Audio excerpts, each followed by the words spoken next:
अरे गांडू the boss.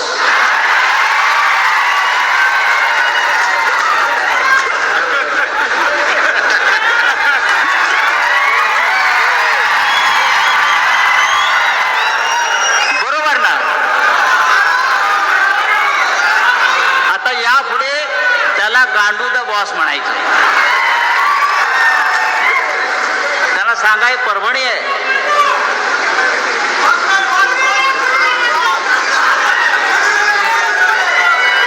असं म्हणतो जसं राहुलजींनी सांगितलं आमदारांनी माझ्या अंगावर येऊन दाखवा. आता तो कुठल्या बिळात बसला पहिलं बघून घ्या. विकासाच्या गोष्टी करतो हा माणूस.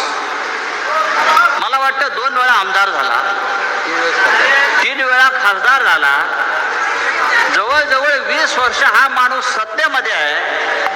मला काल आमच्या रेंगे पाटलांनी सांगितलं की या 20 वर्षात त्यांनी इथे साधी पिठाची गिरणी आणली नाही. हा का विकास करणार म्हणतात?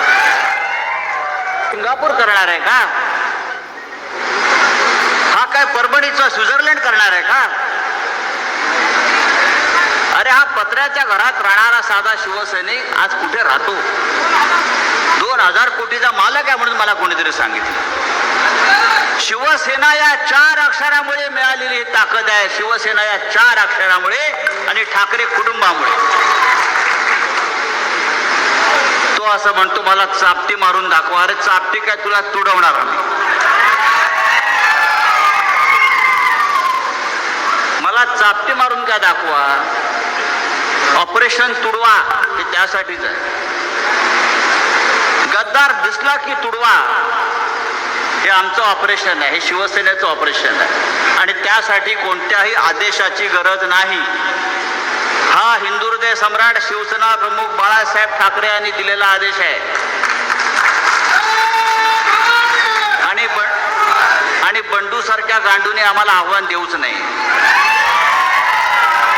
तेव्हा शिवसैनिकांना मी इतकंच सांगितलं की परभणी शिवसेनेचीच राहील. असे बंडू गांडू येतील आणि जातील. चिंता करायचं कारण नाही. मला तर मगाशी येताना असं वाटलं राहुल आमदार की तुमची एखादी विजय मिरवणूक चाललेली आहे. असंच वातावरण होतं. नंतर कळलं की आपण गांडू द बॉसच्या मैदानाला आलेलो आहोत.